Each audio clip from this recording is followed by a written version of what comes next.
আসসালামু আলাইকুম। সবাইকে আমন্ত্রণ এনবিএস আন্তর্জাতিক সংবাদে। শুরুতে NBS24.org শিরোনাম।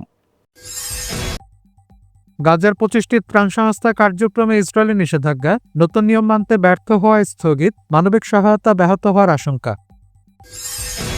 পরমাণু ইস্যুতে ফের উত্তপ্ত মধ্যপ্রাচ্য, ট্রাম্পের সামরিক হামলার হুমকির জবাবে ইরানের হুঁশিয়ারি, বড় সংঘাতে মোড়।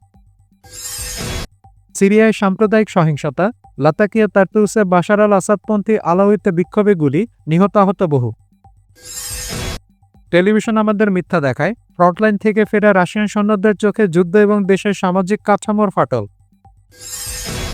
তাইওয়ানকে ঘিরে চীনের বিশাল সামরিক মহড়া, মিশন অব জাস্টিস 2025 শুরু, মার্কিন প্রেসিডেন্ট ট্রাম্পের কাছে নেই কোনো উদ্বেগ। ব্ল্যাক সি বন্দরে রাশিয়ার হামলা, ইউক্রেনে খাদ্য তেল রপ্তানি বন্ধের ঝুঁকি, বিশ্বব্যাপী সরবরাহ ব্যবস্থায় বিশৃঙ্খলা।